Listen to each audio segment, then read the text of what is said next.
Hi, everyone. It's Mark Belazer again. Those are words I've heard before. So yes, my name is Mark Belazer. I was a freelance, or kind of freelance post-production supervisor in the market. I spent a lot of my career trying to convince people that post-production was important. And it was only really just before Netflix came into the market that people went, maybe we do need someone to kind of look after post-production. And then it was Mark Belazer again. So I'm really pleased to be able to be on stage. I'm really pumped to be in Joburg. Who's pumped about post after everything? Hands up. Pumped about post, guys. So I also just want to, my colleague Andy is in the back, and he has this amazing thing called Andy Snaps. So if you hear something that you like, please snap with Andy, because he's so great at that. Andy Snaps. So let's start. Budgeting for post-production, right? Super exciting stuff. But let's just change it and call it something else. How I learned to love post-production budgets. So my first official job as a post-production supervisor was with arguably the biggest independent production company in South Africa. And they had been nominated for a couple of Oscars. And my first job was to make a post-production budget. I had one kind of supervisor job before this, and I'd never done a post-production budget before. So that's how I felt on the first day of my job.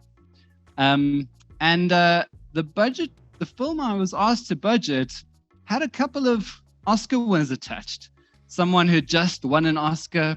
The screenwriter had actually won an Oscar for Gladiator, and we had this Oscar winner attached to star.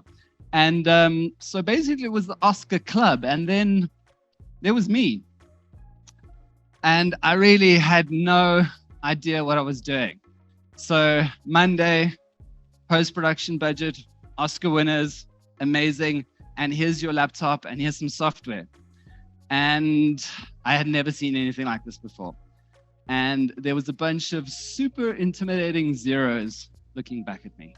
And if a zero has never felt intimidating, wait until you need to populate that with something intelligent. To add to that, they also told me that the film would be shooting and distributing in 35mm. And I was a digital kid. That was kind of what I was known for. I knew very little about 35mm film. So I felt like Pablo. I was all alone. There were no YouTube tutorials. And there I was trying to figure out how I was going to get this all done. There was no one to ask. So I rolled up my sleeves and had to start making a plan. So I bought a book, and it wasn't really very helpful. Some were, but most of them weren't really helpful, because budgeting is quite a niche thing, and post-production, especially about 10 years ago, was really, really niche. So I made a few phone calls. I called some local post-production facilities and local film labs, got some information, but not really everything I needed. So I made some long distance phone calls. I called some people in London. Luckily, no one really checked my phone bill at the time, but I called some people in London, and I wanted to get a sense of what were the costs to do all of this, and then at the same time kind of get a sense of what the process was. I wanted to fill in the gaps in the knowledge. I wanted to fill in what I didn't know. And this was really tough for me, because like Rocky, if I need to make a phone call, it takes a lot of work. I have to do a lot of thinking. And you might not think it, but actually I'm an introvert, or at least I was. So making cold calls and asking people questions was really, really hard. Not only because I was an introvert, also because I was afraid. I was afraid that I might lose my job. I had this sparkly new job, and I might lose it because everyone might realize that I actually don't know anything. That kind of feeling that I was an imposter would come home, and I'd lose my job, and I'd get fired, and everyone would laugh me out of town, right? That's what happened. So it was tough, but I did it anyway. I summoned the courage. I made the calls, and I learned a few things, not just about film workflows or budgets. I learned that experienced, talented people were busy, but also that they were actually kind of curious to hear from this kid in Johannesburg on the other side of the world who knew about digital, but actually wants to learn about technology, which some people said wasn't going to last. And they were quite happy to share their knowledge, provided that I did it on their schedule and I was polite about it. I learned a couple of other things as well. I learned that I still had a lot to learn, but I also learned that I had a desire to learn. And I realized that it didn't only make me a better professional, but it made me a better person. I delivered the budget. It went out to international co-producers, it set up to film bonders. Sadly, that version of the film was never made. And if you're interested, I'll tell you afterwards what film it was. But ultimately, I delivered the budget and it served its purpose. And I didn't get laughed out of town. It would have been really embarrassing for my mom. And so moving on to the moral of the story, we all started somewhere. We all started somewhere. That was my journey with budgeting. Today might be your first time budgeting or your first time budgeting for post.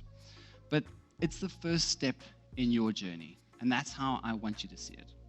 So without further delay, I'm not going to do the accent, but come with me if you want to do budgets.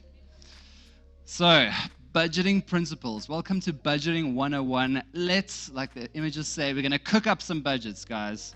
So I hope you're excited. Amazing. So, you've heard this before. Fix it in prep, so you don't have to fix it in post. And if you've heard it before, if you hear it a couple of times, that's because it's true. As I like to say, fix it in prep so you don't have to find the budget to fix it in post. Sanini, this is going to be your calling card after your intro. Everyone's going to be like, Sanini said. So now we know it's true. So, start early. Set expectations that are refined as the post plan matures. So start early by setting the expectations of what you need to run an effective post-production plan and department. By stating what you need and at an early stage, it's not going to be what I experienced, which is line producers going, yeah, this is kind of what I have left. Can you make it work? No offense to line producers in the audience. But, these things happen.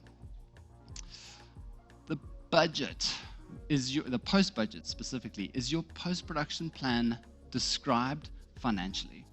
The post-budget is the post-plan in financial terms. It will reveal the time, the team, and the processes that are in your post-plan. The post supervisor should be responsible for creating and managing the post budget. I understand that this is not always put into practice, but the person who needs to manage post needs to manage and create the post budget. In my experience, this is the best approach. I understand it doesn't happen in every market and at every level of filmmaking. In my experience, ownership of the post budget came through trust. Came through people knowing me, having worked with me, and getting a sense that I knew what I was doing. So if you don't get the post budget immediately in your first job, use that, build that trust, and build up that relationship. But this should be the goal. Every show is a prototype. You've heard this today as well. Nico said it earlier. And anything you hear repeated at a post lab is repeated because it's true. Every show is a prototype with its own challenges and dynamics that need to be addressed. What does that mean? Don't cookie cutter your budgets and your post plans from project to project. There's going to be something unique about your project, and that uniqueness should be reflected in your budget. This is not a one-size-fits-all cookie cutter time. This is really understand your project and define that in financial terms. Internal and external elements will change your plan. So plan to be flexible. Things are going to change. You're going to draw up a plan and it looks so pretty, and then things happen. They could be internal. There could be a script change. There could be a genre change. That happens. I thought once I was doing an action series, I need to find out it became a comedy. External elements could affect your budget. Think about your weather. COVID affected all of our budgets. South Africa, we have to deal with load shedding. These are things we can't anticipate that are going to affect the plan. And it's our job to make sure that we can be flexible enough in our budgeting that we can accommodate any changes as we go. Budgeting properly will help you to overcome these issues, and that needs to be reflected in those changes. The post-production budget is part of a bigger budget. The post-production budget fits into the production budget. And because it fits into the budget, we need collaboration between production and post-production. So collaborate and communicate with your other HODs. So let's move on and talk a little bit about budget ingredients. So what goes into the budget? The ingredients of a budget can be put into 3 different categories. So the schedule. The schedule is how much time we have and how much time we need for our processes: shooting, editing, finishing, and delivery, right? Then we have the team. Who will be part of the team? Well, we have staff, we'll probably have freelance staff, we'll have vendors, and what resources do they need? Computers, drives, internet connection, office space, right? Those are the resources that the team need to be able to actually do work. And then there's the workflow. You're going to go through workflow in a lot of greater detail, but I'll just touch on it as it relates to the budget. For now, I want you to think of the workflow as how we get from one process to another. Let's dive into these ingredients. The schedule. So, it's about time. Beautiful schedule, right? It's about time and processes mapped over time in a linear fashion. Start your budget with a schedule. The schedule is defined by how long things take. This is the easy stuff. And how long things take will dictate how much they cost. Okay. Let's look at this for a moment. So here we have one editor working. There's a 2-week shoot period. There's a 1-week editor's cut, a 1-week director's cut, a producer's cut, and 2 weeks for approvals.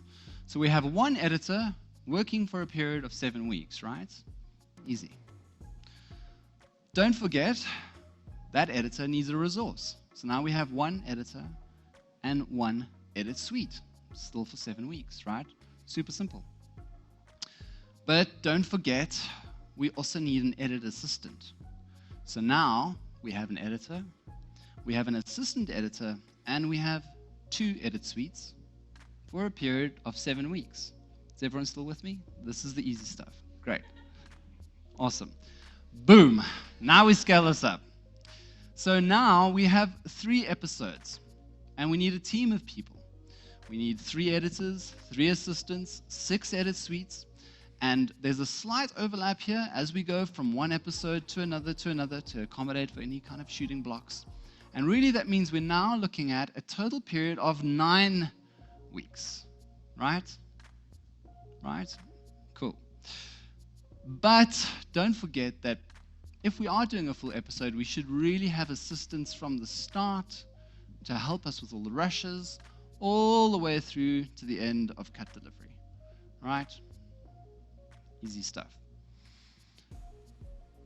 What does this look like in financial terms when you map it against a budget? There's a story here. Let's not forget that. There's a story here.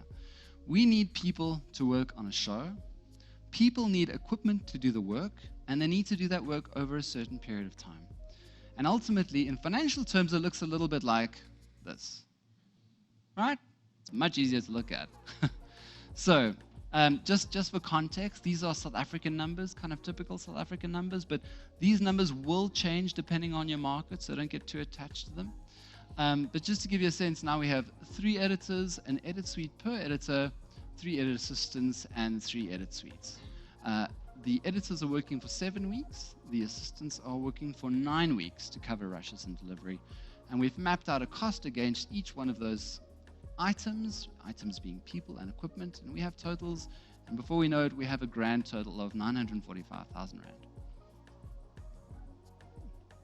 Simple stuff. 3 editors, 3 edit assistants, 6 suites. So I think you can see that the post budget expresses the needs of your schedule. let's move on.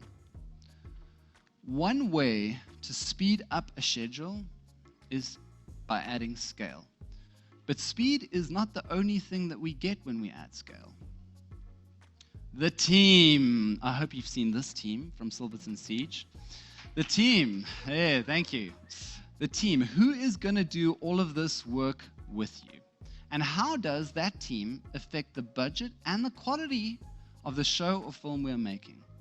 Let's look at a few scenarios.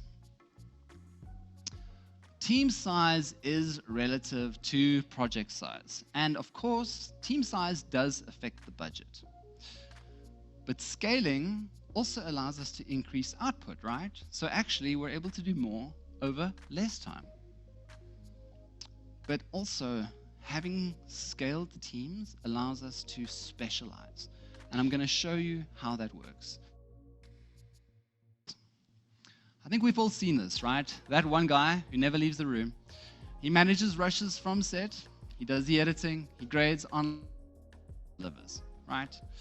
And he can do all of that to an okay level. He's a jack of all trades. But he needs 5 weeks in order to do that all in a linear fashion. This might work on a very small show or a very small film. One person doing an okay level of work. They can't really be excellent at all of these things. And it takes one episode, takes 5 weeks to get done. Now we ramp this up and say, great, let's do 2 episodes. But now we need 10 weeks, right? Because we still have to do all of these processes in linear fashion. So what happens if we scale this up just a little bit? And we say, okay, now we have some departments. We have someone managing rushes. We have an editor as well as an edit assistant. We have someone handling the music, the visual effects, grade online delivery, and the mix. And now we can start to do this. We can start to overlap and we can say, well, okay, we can do 3 episodes in 8 weeks. But, well, that's cool. We can do more stuff. But what's really cool is that this person, all they're doing all day long, every day, day after day, is grading. And that makes them so much better as our jack of all trades who is doing that 1 week of every 5. Does that make sense? So what we've done is really cool. We can increase our output, but we've really increased our competence and created a show that is creatively better and superior than what we were doing before. Pretty cool, right? Amazing. So let's take things up another level, because that's what we like to do. How about a high-end drama? Now we have multiple people working on teams. Sometimes an entire company. So we have an entire company doing what that one guy was doing.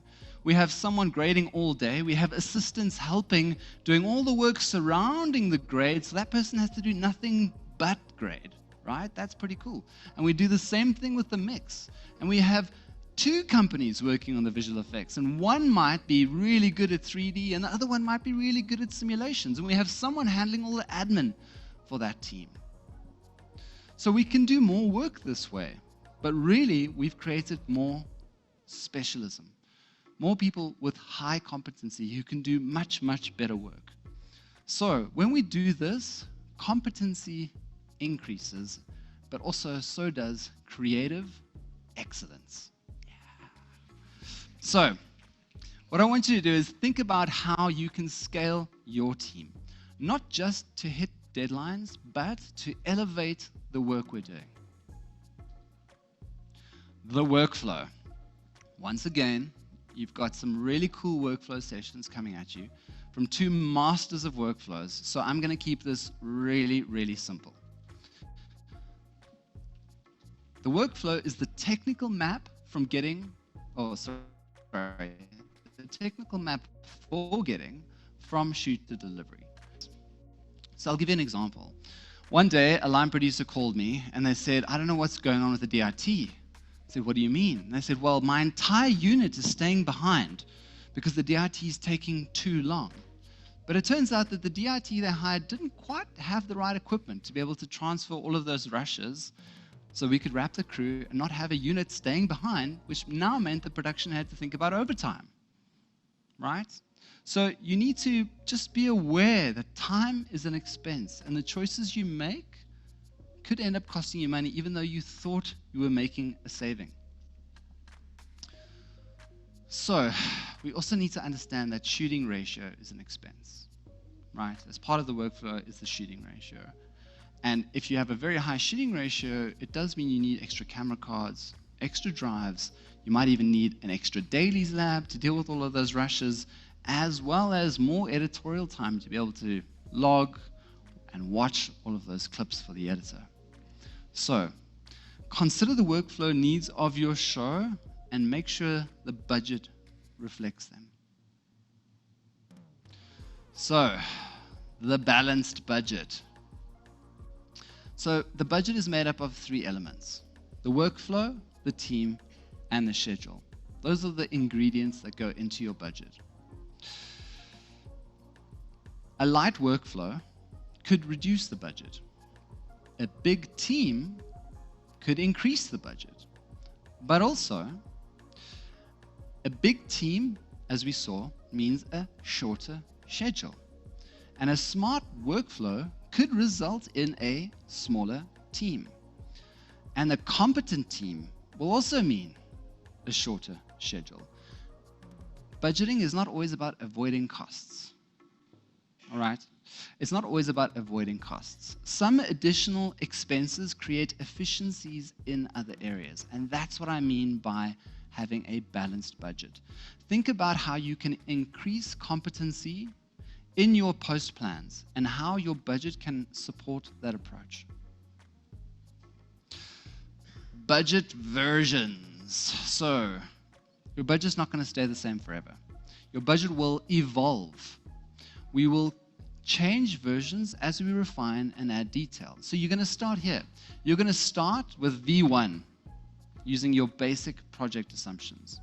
And then you're going to learn more about the show, and then you're going to add some detail. So you might get some staff costs, some vendor bids, and you're going to refine your schedule a little bit, and that's going to give you your version 2.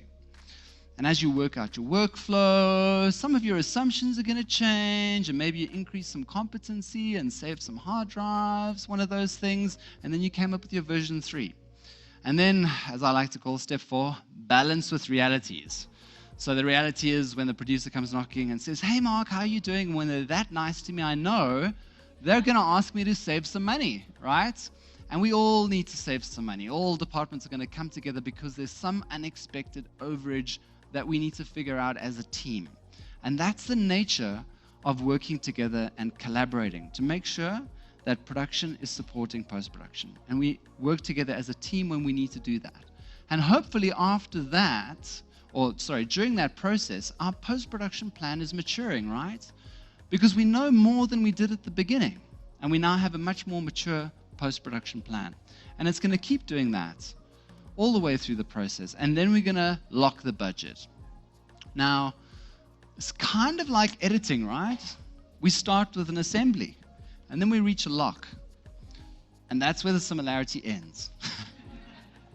Because once we lock, it doesn't really mean a lock, although, as we know, lock doesn't always mean lock. But we lock a budget, and then we start shooting.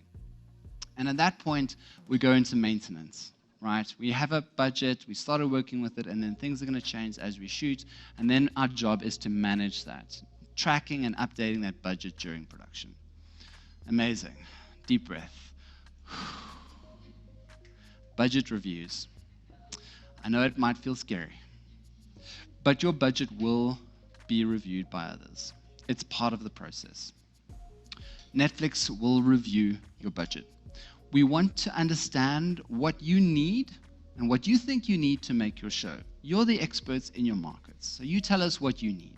We might have some questions about your approach. We might want to understand why you've put certain costs here that we didn't think you would need. And that's because we want to ensure value is delivered to the show.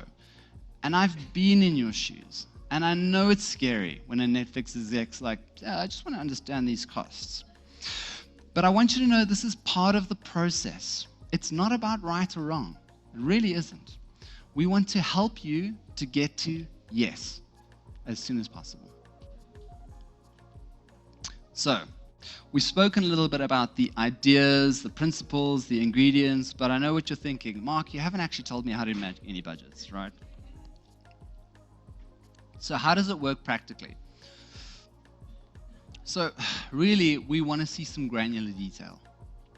When we get budgets from you, we want to see the detail. As my favorite maths teacher told me, and that's a lie because I never had a favorite maths teacher, but as he said to me, he said, Mark, show me your workings. I don't just want to see the answers. I want to see how you got there. And that's very apt. Show us how you got there. Here is a great example of granular detail. It's well described. Everything's very well laid out.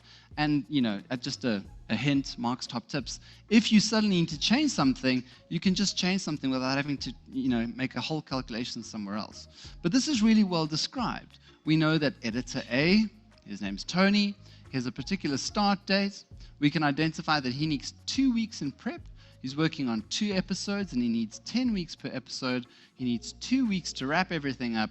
And we've made an allowance for 6 days just in case something happens and we need some extra time in the edit. So it's really easy to understand the plan, right? If I'm looking at this and I analyze it and go like, well, this is super easy, right? And it's not just for me, it's anyone that you're going to pass the budget on to. And that's why we want to see granular detail. What don't we want to see? Well, we don't want to see this. Allow package, right? Because I have no idea what's going on here. That could include your holiday for all I know. The reality is, this is not very helpful. But while we're on this subject, I think we need to talk about all-in deals. They've come up before, and I think we need to address them. So, the all-in deal, the buffet, all you can eat, right? That's what the all-in deal means. But not actually. This is commonplace in many markets. We have to understand why this happens. It happens because, a lot of producers, like Yo said, they don't actually understand post. And so it's much easier to say to someone, like, what we do understand is we understand a number. So give me a number that reflects everything you need. The danger about that is that when post is reduced to a number, right, and then you go to another vendor and you say, give me your number, now we're in a race to the bottom. And what we're doing as part of that post plan, it doesn't actually matter because we're just talking numbers. All-in deals don't really work. These types of deals can be really harmful to the market if we don't set them up correctly. They're not sustainable long-term for productions or vendors. It really can create a race to the bottom. Intricate processes get reduced down to numbers and the value of the process is lost. Okay, let's give you an example. Life of Pi. Everyone remember Life of Pi? Many Oscars, amazing, including an Oscar for Best Visual Effects for the company Rhythm and Hues, amazing, and the visual effects were amazing. What wasn't amazing is what happened shortly after. They filed for bankruptcy, right? I mean, you can read all about it. Sadly, visual effects and post houses go under all the time, denying our industry of much needed services and skills. We want competency, right? Right? We want excellence. But how can we do that if we want to shortchange and force our vendors into deals that don't work for them? We want all of our industries to be healthy, filled with a variety of vendors who specialize in different things and can help us to make great shows. We want them to grow with us and win awards with us. We want you to have industries filled with specialized skills and people you can pick and choose from with high competency. So, another example, why don't these deals work? Consider the all-you-can-eat buffet, right? Eat as much as you like. Is the deal the same if I bring in a couple of friends? No, you got to pay extra for those people. That's not fair. Is the deal the same if I have some Tupperware in my bag and I fill it up as I'm going for, late night snack? No, it's not the same. It's not the same deal, right? What if I pay in advance and I get there and actually I had a big lunch and I'm not hungry anymore? Well, I still have to pay the full price. Well, but I'm not going to eat that much. It's not fair. What if I lost my appetite? Right? Do I still have to pay the full price? Yeah, you signed on the deal. So it's not great. It's not great for vendors. and it's not great for productions. If you have to do an all-in deal for some reason, because the vendor, it's easier for them or whatever it might be, if you have to do an all-in deal, then at least get the detail so that you know what you're buying and specify. I'm doing a 90-minute film grade and conform. I'm doing 5 days with cleanups. I'm doing 2D titles and credits. I'm doing the full Netflix deliverables according to the contract that you provided me. I'm doing 2 terabytes of uploads, and all in, that's 350,000 Rand. And at least you know then that if you need more cleanup time, okay, well, the difference is now 2 days, and then we just need to talk about those 2 days, right? At least you know what you're buying. You should understand what you are buying. Define those details. Okay. Now, let's go back to good practice. So, something you're going to see in your groups is we're going to talk about the Netflix chart of accounts. The Netflix chart of accounts is this amazing thing. I remember for years trying to find ways, how do I structure my budget? Where do I put my costs? The line producer telling me I'm using the wrong numbers.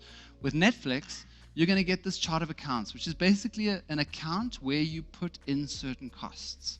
We will go through all of this in great detail, but it makes budgeting so much simpler. Let's talk about the tools that you're going to be using to make your budgets. Movie Magic Budgeting. Remember that software that I showed you that was super intimidating? I had no idea how to use it, filled with zeros. It's actually pretty great, okay? I still don't understand everything, so I'm not going to lie. I'm not going to be say I'm an expert. There's still a lot I don't know. But basically what you need to know is it's like a permanent spreadsheet. It's like a permanent spreadsheet with a predefined structure. So you don't have to get an Excel sheet that you have to try and understand. As you go from show to show, it's a standard format.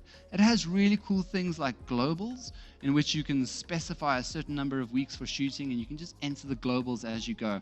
Really cool things that I'm not going to pretend to know how to use, but I know they exist, okay? Ultimately, we use Movie Magic Budgeting at Netflix, and it is somewhat of an industry standard, so it is worth getting a copy and starting to understand it. Deep breath, because we're almost near the end of your journey, or the end of the journey. So I know there's been a lot of information, okay, but it's good information. Pumped for post, remember? So let's take a moment. I just want you guys and me, actually, to reflect on my story for a moment. And I'd like to speak to the post supervisors in the room, or if you want to be post supervisors in this room. Like some of you sitting here, I had never done a budget before. I'd never done one. And it took me many years before I even got access to one. And even then it was sporadic. Now, I'm a Netflix post manager, and that's still kind of weird. I still pinch myself about that. But today, my job is to look at people's budget. And I have the privilege of getting to show you, like those guys who helped me, to make budgets. Not just in workshops, but also on your shows. I'm going to be there to be able to help you. And in each of your territories, there's going to be a Netflix person there to help you. And I want you to see it as help. It's not a test. It's not about right or wrong. We want to help you rather to get to yes. So if it's your first time budgeting, you're not alone. You have help and you have support, and that's what we're here to do. So to summarize, the budget tells a story. It has characters. It has a journey.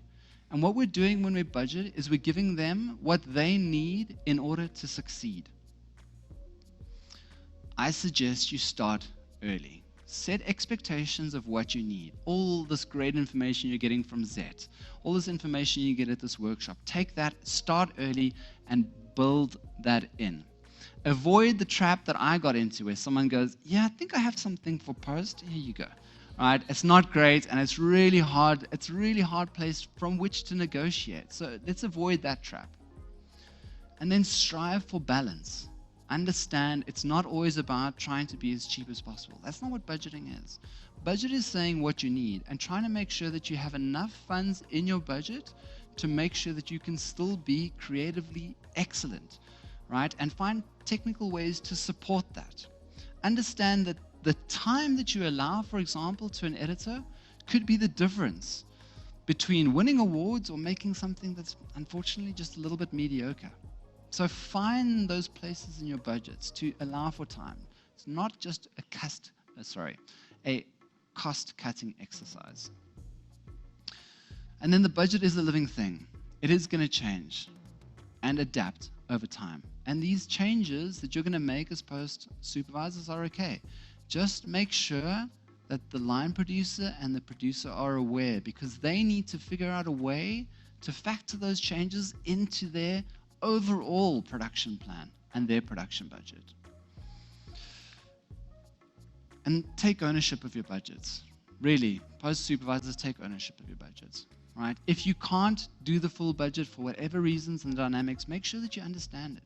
And you get an opportunity to give some input into that budget. This is about how you speak up, about what you need to run a department. So take ownership of your budgets and then find your expert. It's hard to have all the answers. You're in the Netflix circle of trust, so reach out. If you need help, reach out. And also that network, build that network, maintain that network, and reach out for help. Find your expert who's going to help you. And then be vulnerable and be open. And remember, this is just the start of your journey, but it is the end of this presentation. So, thank you so much. We can't wait to watch your shows. Thank you. And of course, to look through your budgets. Thank you very much.